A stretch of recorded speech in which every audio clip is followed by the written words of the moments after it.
আসসালামু আলাইকুম এভরিওয়ান। এখন আমরা টাওয়ারে উঠবো। এই যে 10তলা টাওয়ার। এই যে এটা হলো টিকিট কাউন্টার। এখান থেকে টিকিট ক্রয় করা হবে। এখানে আবার ঠান্ডা শরবত পাওয়া যায়।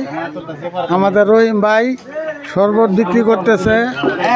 রহিম ভাইয়ের শরবত খেলে হবেন ধন্য। আসেন আসেন, চলে আসেন। এ ভাই কত করে গ্লাস? 10 টাকা গ্লাস, 10 টাকা ভাই। কম রাখা যায় না ভাই? ভাই সীমিত ব্যবসা করি আমরা ভাই। ভাই অনেক সার্ভিস পাবেন ভাই। অনেক দূর থেকে আইছি ভাই। আপনারা কোথা থেকে আসছেন? ভাই হালুয়াঘাট থেকে। ভাই আপনাদের জন্য 50 পয়সা কমাই দিলাম ভাই। 9.5 টাকা গ্লাস। 9.5 টাকা গ্লাস। 9.5 টাকা গ্লাস ভাই।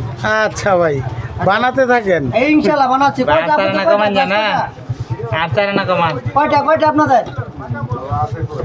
বলেন না কেন? 10টা। 10টা। আমরা 10 জন। আচ্ছা 10 জন আসছেন। আমাদের গ্লাস আছে 5টা। আমরা 5টা করে বানিয়ে দিচ্ছি, ঠিক আছে ভাই? একটু ওয়েট করেন। আমাদের ভাই একবার যে শরবত খাইছে ভাই, আরেকবার আয় গার্লফ্রেন্ড লয়ে খাওয়ায় ও আই হেনও যায়, ওয়াশটাওয়ারও যায়। তাই নাকি? হ্যাঁ ভাই। এই যে ভাই জাম্বুরা ভর্তা যদি একবার খান ভাই, দ্বিতীয়বার আবার আইবেন ভাই, দেখছো?